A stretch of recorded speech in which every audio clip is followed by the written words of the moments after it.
Bem-vindos ao programa Fisiochat. Meu nome é Rodrigo Andrade, eu sou fisioterapeuta e docente do curso de fisioterapia da PUC de São Paulo. E o programa Fisiochat é uma parceria do curso de fisioterapia da PUC de São Paulo e da TV PUC. Olá, eu sou a Juliana Burt. Hoje o nosso tema é a terapia hormonal. E para falar sobre esse tema, nós trouxemos a ginecologista Mariana Rala. A Mariana, ela é especialista em ginecologia endócrina, envelhecimento saudável e nutrologia. Tudo bem, Mariana? Tudo bem, Ju. É um prazer enorme estar aqui com vocês. Tá? Eu acho que é um assunto bastante importante, as pessoas têm bastante curiosidade e a gente está aqui até para desmistificar, né, essas coisas de câncer e de que reposição hormonal a gente engorda, Sim. Quem pode, quem não pode. Sim. Então vamos aproveitar bastante essa entrevista. Tirar todas as dúvidas do pessoal, dos nossos telespectadores. Mariana, faz assim, para a gente começar esse tema, eu queria que você definisse para a gente o que é essa tal de terapia hormonal. Por que as pessoas fazem, né? O que é? Ótimo. Sim, a gente fala terapia hormonal, que é o termo mais correto, mas a maioria das pessoas conhece como reposição hormonal. Então não é que a gente está repondo, quando a gente está repondo você tira uma coisa para pôr outra, né? Então a terapia hormonal nada mais é do que a instituição de um tratamento visando uma melhora da qualidade de vida no geral. Então a mulher que entra na menopausa, e menopausa a gente sabe que é 1 ano sem menstruação, isso acontece por volta dos 50 anos na maior parte das mulheres, né? Essas mulheres elas têm uma redução importante dos hormônios, de vários hormônios, mas o principal deles é o estrogênio. E aí o principal sintoma que essas mulheres apresentam são aqueles calores horríveis, que eu acho que a gente vai falar um pouquinho depois. Quando isso acontece, a gente entra com a terapia hormonal. Agora, a terapia hormonal, que é realmente devolver esses hormônios para essa mulher, para que ela tenha realmente uma melhor qualidade de vida. Agora, terapia hormonal, a gente vai usar hoje o programa para falar sobre a parte da menopausa. Isso também pode ser feito em outras fases da vida. Sim. Então, às vezes, por exemplo, essa semana teve uma menina de 9 anos no consultório com uma alteração de tireoide. Não está errado a gente falar em uma terapia hormonal para reposição de hormônio tiroidiano. Tá? Mas eu acho que hoje o nosso foco é menopausa. Então, terapia hormonal vai ser devolver esses hormônios para essa mulher que tenha sintomas. Então, vamos lá. Já que pode ser para várias pessoas, então quem pode fazer, quem não pode fazer? Existe alguma contraindicação absoluta ou não? Sim. Acho que isso é uma questão importante. Muito importante. Ótima pergunta, Rodrigo. É assim, a reposição hormonal, a principal indicação são os calores, tá? Então aquela mulher que acorda à noite, que se sente mal e tem aquela sudorese, às vezes ela tá no trabalho, de repente vem aquele calor, atrapalha o dia a dia dela e atrapalha um estilo de vida, um bem-estar. E a gente sabe também que esses calores não só na qualidade de vida, mas também aumentam o risco cardiovascular. Cada vez que ela tem esses calores, aumentam proteínas inflamatórias no corpo, que aumentam o risco de um acidente vascular cerebral, de um infarto, de doenças do coração mesmo, além de doenças de Alzheimer. Então não é só um desconforto o calor. Eu brinco com as pacientes, eu falo, o calor frita o cérebro. E é verdade. Literalmente, né? Literalmente. Então não é para ter calor e falar, isso é natural. Não, não é natural. Então, essa é a grande questão. O pessoal de casa acha que é normal. Não, não é normal. Essa coisa assim, as pessoas falam, mas é o natural, eu tenho que aguentar. Então tá bom. Então quando você tiver uma pneumonia, você aguente, porque isso é natural. Nada de tomar antibióticos, porque isso foi invenção do homem. Sim. Eu acredito que as evoluções da medicina, né, e do campo científico estão aqui para ajudar a gente. Né? Então eu acho que precisa desmistificar isso, de que não, eu tenho que aguentar. Não tem que aguentar, porque aumenta o seu risco de morte. E aí as contraindicações, né, que você fez. Então, indicação, qualquer paciente que tenha sintoma. Além dos calores, que a gente sabe que pode atingir até 90% das mulheres, uma outra indicação é a perda de massa óssea. Porque às vezes ela tem na família branquinha, magrinha, na família a mãe teve osteoporose, teve fratura por osteopenia, osteoporose, essa mulher também é uma candidata a fazer reposição. Porque o hormônio segura o osso no lugar, então é importante que ela faça. E uma terceira indicação é o ressecamento vaginal, né? E aí todos os comemorativos que vêm junto, então desde perda urinária, dor para relação, perda de libido. Então são as 3 indicações principais. O que eu falo normalmente em torno de 10% só das pacientes não tem sintoma nenhum. É muito difícil, né? É muito difícil. Agora, quem não pode?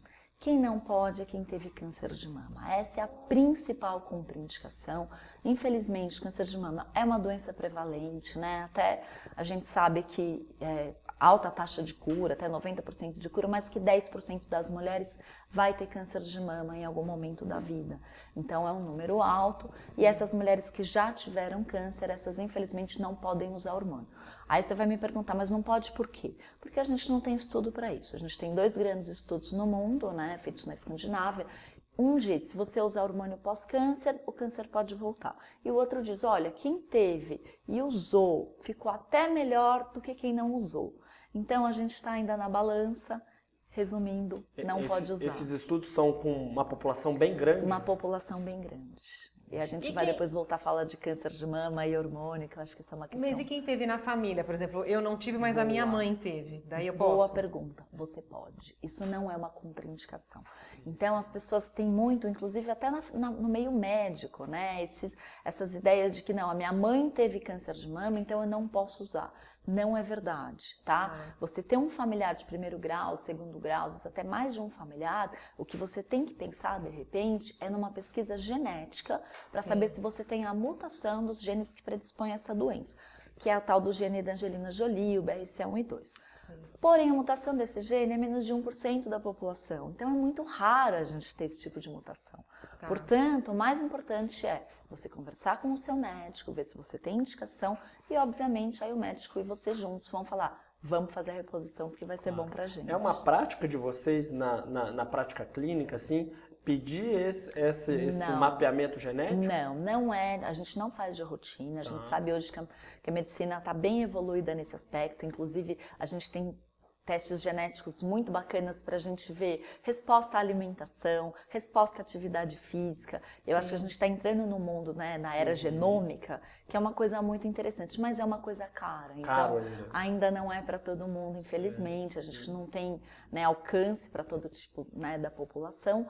Mas, em relação aos casos que a gente tem, a mutação, vários familiares com o câncer de mama, de repente com câncer de ovário, e a essas síndromes, aí nesses casos, a gente pode até tentar, né, por um serviço público, a avaliação desse gene, dessa mutação. Mas não é para todo mundo ainda. Ô Mari, daí eu acho que toda mulher, quando vai fazer a tal da terapia hormonal, ou a reposição hormonal, como as pessoas falam, fica com medo de engordar. Porque tem, né? É mito ou é verdade? Quem faz terapia hormonal engorda? Então, até foi bom que você tocou nesse assunto sobre o mito, né? Os mitos da reposição hormonal. Entrar na menopausa engorda. Né? Então, se você pegar mulheres dos 40 aos 44, dos 50 aos 54, essa faixa etária, a média de ganho de peso é de 5 quilos.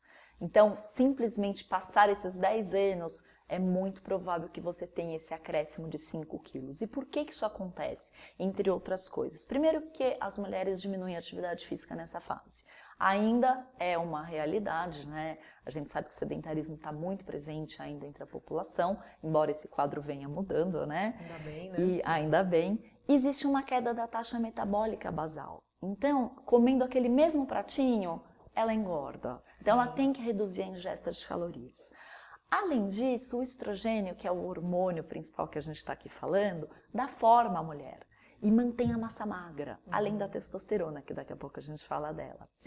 E aí, quando você entra na menopausa e ela tem a diminuição desse hormônio, é igual aquela menininha de 10 anos de idade, ela não tem forma. É mais quadradinha. Ela é mais quadradinha, ela tem gordura na região central. Quando vem a primeira menstruação, ela ganha as formas, né? Sim. E aí, quando ela entra na menopausa, ela volta a perder as formas novamente. Então, de pera vira maçã, né? Realmente tem um acréscimo do peso. E ela fala, doutora, eu continuo fazendo a minha atividade física na mesma intensidade, continuo comendo igual, eu só ganho peso na região central. E aí entra a reposição hormonal. Lá atrás, quando a gente usava hormônio derivado da urina de éguas prenhas, esse hormônio, junto com outro progestágeno sintético, ganhava um pouquinho de peso mesmo. Porque retia líquido? Retia líquido, sem dúvida.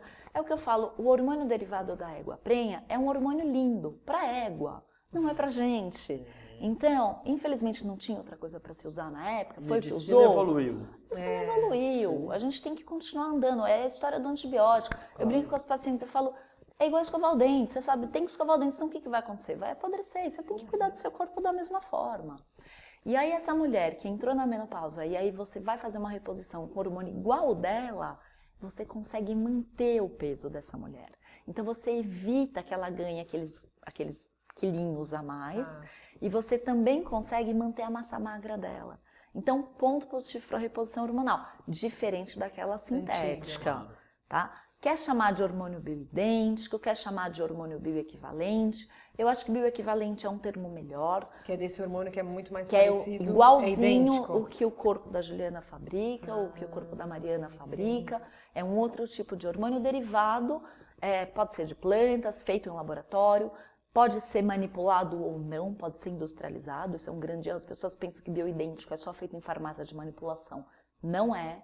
Tá, bioidêntico, existem bioidênticos prontos na farmácia, inclusive quando existem produtos prontos a gente dá preferência aos produtos prontos, porque tem uma indústria mundial fazendo estudo atrás disso, um controle de qualidade, não que a manipulação não seja boa, mas eu acho que a gente tem que priorizar o que tem pronto. Sim. Diferente do caso da testosterona, a testosterona infelizmente não existe pronta no mercado para mulheres, existe para homens, mas não existe para mulheres. Aí nesse caso a gente manipula, né, numa farmácia de manipulação de confiança, e aí a gente fica tranquilo para fazer a reposição hormonal. Fazendo um resumo, então, a mulher ela vai continuar fazendo a mesma atividade que ela fazia, comendo a mesma quantidade, exato, mas com toda essa ajuda ela consegue se manter melhor no peso. Melhor, sem que dúvida. Ótimo, né? Elas falam isso, elas falam, Mari, quando eu comecei a reposição, tanto do estrogênio quanto da testosterona, eu percebi diferença, principalmente na região central. Na forma do corpo. Na forma do corpo. Agora, a gente não pode fazer reposição hormonal só para ficar magra. Claro. Tá? Essa é uma questão importante, que as pessoas entram naquela coisa de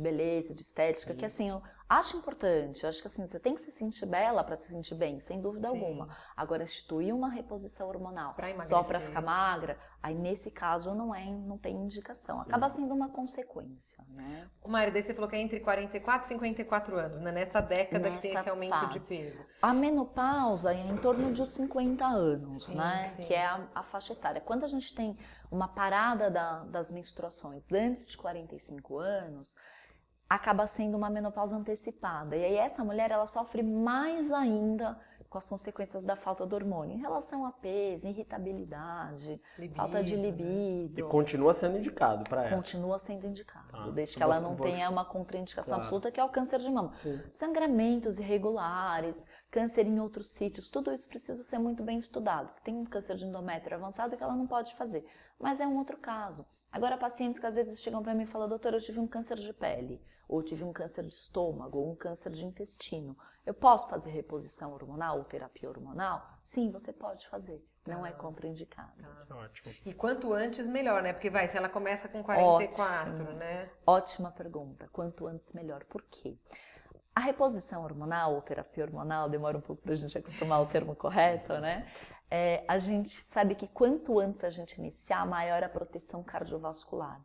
E toda mulher que faz reposição hormonal tem uma proteção de 50% do risco de ter uma doença do coração. Então é uma proteção muito grande para você deixar de fazer, se você tem indicação. Sim. Quanto antes você fizer, isso a gente chama de janela de oportunidade, o ideal é que isso seja feito antes dos 10 anos da menopausa, de preferência até antes dos 5, ela tem uma proteção maior.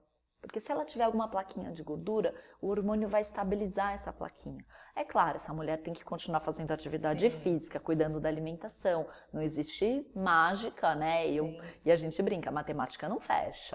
Né? Então, mas para o pessoal de casa é uma excelente dica, né? É uma excelente dica. Fazendo ainda esse link com os mitos e verdades aí, acho que a dúvida que todo mundo tem é se toda essa terapia pode dar câncer. Ótima pergunta. Tá? Quando a gente usava o outro tipo de hormônio, que é o hormônio sintético, derivado da urina das éguas prenhas, depois de 5 anos de uso, houve um acréscimo, sim, de risco de câncer de mama. Foi um acréscimo pequeno, de câncer de mama e de trombose também, principalmente quando usado pela via oral. O risco ou realmente foi a incidência foi maior? Aumentou a incidência. E aí, isso foi lá em 2002, num trabalho chamado WHI. O mundo inteiro diminuiu a prescrição e o uso de reposição hormonal. Claro. Eu não quero nada que aumente meu risco de câncer de mama. Obviamente, câncer de mama tem outros fatores de risco, por exemplo, sedentarismo e obesidade, que as pessoas parecem que não têm medo. Né? Então, assim, eu tenho medo do hormônio, só que o risco é muito maior se a pessoa for sedentária, se a pessoa for obesa ou sobrepeso, Sim. se a pessoa ingerir mais de 2 doses de álcool por dia e fumar. Agora isso as pessoas parece que não têm esse é mais medo como difícil hormônio. ela mudar esses hábitos do que Sem dúvida, parar do de que o com a hormônio. medicação. Agora, em relação a esse hormônio que a gente está chamando de bioequivalente ou hormônio bioidêntico, tem um grande estudo feito com 100 mil mulheres por uma francesa chamada Agnes Fournier, que mostrou que esse hormônio não aumenta o risco de câncer de mama. E isso precisa ficar claro, gente, para acabar com esse mito. Sim. E essa publicação já tem muitos anos. Então, assim, hoje que a gente está vendo a mídia mostrar que a reposição hormonal pode ser uma coisa boa na vida das mulheres, quando tem indicação, sim, e não causa câncer. Agora, aquela mulher que já teve o câncer de mama, aí essa realmente não pode usar. Mas de forma curta e simples, não. Reposição hormonal não causa câncer, não é carcinogênico, tá? Isso é uma questão, cigarro é carcinogênico, obesidade é carcinogênico, sedentarismo até posso chamar, mas não o hormônio. Quando a gente fala de um estudo de 100 mil mulheres... É sério, muito não é sério. pequeno. Eu acho que aí tá bem resolvido. Aqui no Brasil você sente essa dificuldade de estudos grandes com esse número de Sim, é difícil porque a gente tem uma dificuldade em termos de financiamento e tudo mais, né? Quem trabalha com hospital escola, a gente sabe, mas tem estudos correndo sim, eu acho que cada vez mais está ficando claro que os benefícios podem ser grandes quando bem indicado, né? E essa mulher só vai se beneficiar. Sim. E a mulher, assim, porque assim, a gente, só relembrando, então, a perda de massa óssea, os calores e tinha mais libido, e a libido. Ressecamento vaginal. E se vaginal. ela não tem nenhuma dessas queixas? Não teria necessidade, Ju. E aí eu acho uma pergunta muito interessante, porque será mesmo que não fazer, a gente não faria um trabalho preventivo? Eu estou sempre num congresso que é brilhante, que é em Florença, a cada 2 anos, e lá estão os maiores estudiosos do mundo falando sobre reposição hormonal e falando sobre riscos e benefícios e quando usar e não usar. E o que tem se falado muito é a questão da memória. E as pacientes falam no consultório, doutora, eu estou bem, eu não tenho calores, mas eu tenho irritabilidade e eu tenho diminuição de memória. Uma delas até disse, parece uma gagueira verbal, então as palavras não vêm, fica aquele pensamento nebuloso. E hoje em dia a gente tem visto estudos mostrando que a falta do estrogênio está envolvida com essa falta de memória e com irritabilidade também. E aí estendendo um pouquinho mais nessa questão, né, de cognição e neurológica, a questão das doenças de Alzheimer. Então a gente sabe que o estrogênio tem uma função na mielinização das células, então tiveram ratinhos que foram castrados e aí eles estudaram a bainha de mielina e eles foram desmielinizados. E eles foram colocados no rotador e eles caíam do rotador, porque não tinha bainha de mielina, não tinha a conexão nervosa para isso. Sim. Quando eles receberem o hormônio de volta, testosterona e estrogênio, principalmente testosterona nesse caso, eles voltaram para o rotador. Então existe uma remielinização da parte neurológica. Então a gente está falando em proteção óssea, proteção cardiovascular, proteção neurológica. Sim. Então a minha pergunta é, será que lá na frente uma mulher completamente assintomática, que malha, que come direito, que tem um ótimo sono, um controle de estresse, resiliência, tá tudo bonitinho, será que ela não vai se beneficiar? A gente ainda não sabe. Para o futuro, né? Novas pesquisas vão ser necessárias, né? Você acabou falando bastante coisa sobre a testosterona na mulher. Eu acho que isso ainda, acho que para o pessoal de casa e até para nós, assim, isso acaba sendo um pouco difícil de entender. Qual é a real gente função? pensa em anabolizante já, né? Vai tomar bomba, E né? pensa mais no homem quando a gente fala de Quando eu falo testosterona, as pacientes falam pra mim, é o hormônio masculino. Eu falo, masculino nada, eu também tenho. Não é masculino. A diferença é que os homens têm 20 vezes mais do que a gente. Sim. Mas a gente tem também, e ela é um hormônio super importante, que tem várias funções no organismo, não é só questão de libido e sexualidade, mas também de memória, de irritabilidade. A gente sabe que às vezes as meninas tomando pílula anticoncepcional tem uma queda da testosterona, e, portanto da massa magra e da libido e tudo mais, mas também tem alteração de humor. E aí essas meninas estão recebendo medicação antidepressiva, quando na verdade elas só precisavam voltar a ter testosterona. Sim. Sabe? É muito mais barato para o organismo você voltar a ter um hormônio que você fabrica, e aí seja tirando a pílula, seja trocando um método anticoncepcional, ou às vezes até fazendo uma reposição. Às vezes a gente vê meninas de 30 a 35 anos com grande ingestão de açúcar, sedentárias, que a testosterona vai lá para baixo. Então, mudar o estilo de vida também vai devolver os níveis de testosterona para ela. E aí a questão é a gente também desmistificar que testosterona não é bomba, não é anabólica. Esse tipo de testosterona que a gente está falando é só para devolver os níveis circulantes normais e ela não vai crescer, ela não vai ficar anabolizada. Ficar com a voz, né? Voz grossa, pelos, com né? pelos e acne e tudo mais. É um outro tipo de testosterona. Essa testosterona, que é o que faz o anabolismo, é a testosterona sintética, né? Que são oxandrolona, são os ésteres de testosterona. E aí é um outro tipo de coisa, e aí é uma outra questão. Né? Não é o que a gente está falando. Na terapia, então, você vai usar esse mesmo tipo de hormônio bioequivalente. Bioequivalente, em doses fisiológicas, né? A gente não quer fazer um nível suprafisiológico. Eu já peguei meninas no consultório com testosterona mais alta do que homens, e cai o cabelo, obviamente tem coisas erradas. Houve um erro de prescrição, não? A ideia não é essa. É só tentar repor mesmo. No nível Mari, a normal. gente tem uns telespectadores que mandam umas perguntas pra gente. Vamos dar uma olhadinha? Vamos lá. Oi, meu nome é Bianca e eu estou no 4º ano de fisioterapia da PUC. E eu gostaria de saber se é verdade que quando uma mulher retira o útero, ela tem que tomar hormônio pro resto da vida. E o que aconteceria se ela parasse? Muito obrigada. Olá, Bianca. É assim, quando a mulher é submetida a uma esterectomia, seja por mioma ou por algum problema no endométrio, se for só esterectomia, mas ficando os ovários no lugar, não necessariamente ela precisa fazer a reposição hormonal, porque os ovários continuam com a produção. Agora, se ela fez a esterectomia, tirou o útero e os ovários também, principalmente se foi numa idade jovem, ela precisa sim fazer essa reposição, pelo menos até a idade da menopausa, que é em torno de 50 anos. Por quê? Porque senão ela vai perder osso, ela vai ter uma perda de massa magra, ela vai ter uma redução da libido, ela vai ter um problema, um risco maior de doenças degenerativas do cérebro, como Alzheimer, que a gente já falou, e ela também tem um aumento expressivo do risco cardiovascular. Então, vale a pena sim ela fazer essa reposição, sempre na forma de hormônios iguais àqueles que o corpo fabrica, bioequivalentes, bioidênticos, chame o termo que quiser. E uma outra coisa que a gente não falou ainda, mas que é de extrema importância, é fazer sempre através da pele. Porque quando a gente faz a reposição pela via transdérmica, você não aumenta o risco de trombose. Ao passo que quando você faz estrogênio oral, nos primeiros 6 meses, você tem um pequeno acréscimo do risco de trombose. Então, é muito melhor usar pela via transdérmica. E os implantes? Não tem uns implantes? Sim, tem os implantes também. As pacientes até me perguntam, falavam, doutora, esses calores estão me matando e você vai me dar um creminho para passar na pele. Você está achando que eu vou acreditar? E dali 3 dias os calores acabaram. E elas referem, elas falam, olha, parece que foi uma mágica. É uma resposta positiva tão grande que elas voltam no consultório e falam, olha, eu voltei a dormir, eu voltei a ter qualidade de vida e sem contar no risco cardiovascular que diminui em 50%. E diminui o risco também de diabetes, de pedra na vesícula, de nódulos de tireoide. Tem uma outra série de coisas. Proteção de câncer de intestino de 30% para quem faz reposição hormonal. Bom número, né? É um número ótimo. Eu gosto dessa coisa de números porque eu acho que fixa, né, pra gente. E aí tem a questão dos implantes. Assim, os implantes não estão exatamente bem estabelecidos, principalmente aqui no Brasil e no mundo também. O que a gente tem, assim, pelas International Menopause Society, North American Menopause Society, são as grandes sociedades de reposição hormonal, é pela via transdérmica mesmo, tá? Mas talvez para o futuro. Tá.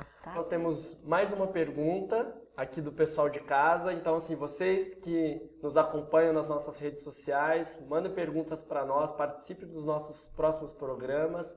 Então, vamos lá, podemos responder, Mariana? Meu nome é Silvia, eu tenho 20 anos e eu faço uso do anticoncepcional há 4 anos. E eu parei uma vez por 6 meses sem auxílio médico e fiquei esses 6 meses sem menstruar. E a minha dúvida é, como eu posso tirar o anticoncepcional de uma maneira correta e saber se eu estou produzindo hormônio normalmente? Porque a sensação que eu tenho é que quando eu tirei, eu não estava produzindo nem estrógeno nem progesterona. E eu queria saber o porquê e como fazer isso de uma maneira correta e saudável. Quando a gente usa a pílula anticoncepcional por bastante tempo, existe um bloqueio do nosso eixo hipotálamo hipofisário ovariano. É a conversa entre o cérebro e os nossos ovários para a produção de hormônios e para você ovular e tudo está funcionando direitinho.